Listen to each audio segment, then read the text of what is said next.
I'll never forget the day my world came crashing down, and it all started with a simple Uber ride. I was heading to a friend's wedding, feeling a little down because my boyfriend Mark had to work. We'd been together for 5 years, and things felt comfortable. Maybe a little too comfortable. As I settled into the back of the car, the driver glanced at me in the rearview mirror. "Hey, you look familiar," he said with a friendly smile. "Don't you and your boyfriend live over on Elm Street? Tall guy, dark hair? I've picked you guys up a few times." I smiled back. "Yeah, that's us. Small world. How's he doing?" the driver asked. "I actually just dropped him off at the airport about an hour ago. Said he was heading out for a last-minute business trip. Hope he makes his flight okay." I froze. An airport? A business trip? Mark was supposed to be at the office, a 10-minute drive from our apartment. My heart started pounding in my chest. I tried to stay calm. "Oh, right, the business trip," I stammered, my mind racing.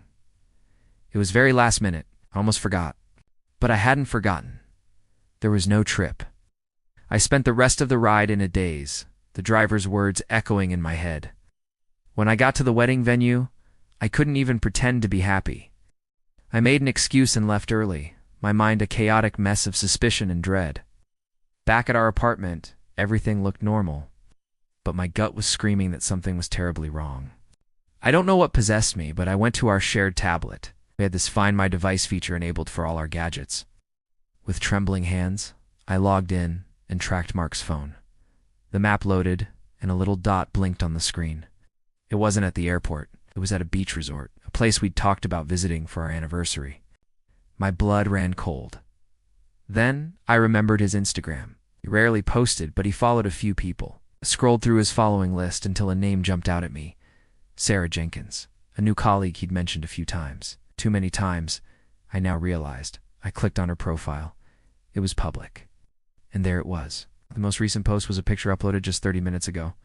It was a selfie of her and Mark beaming on a sunny beach, cocktails in hand. The caption read, "Surprise getaway with my one and only." Underneath, a flood of comments from their friends, congratulating them. "Finally official," one said. "You two are perfect together," said another. They weren't just on a trip. They were celebrating a relationship.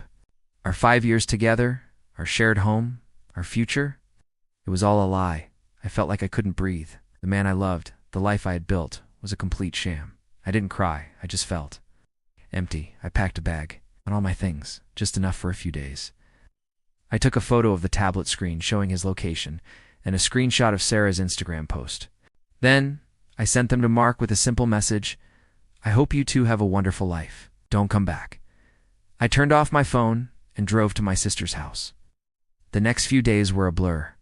When I finally turned my phone back on, it was flooded with missed calls and frantic texts from him. Apologies, excuses, begging.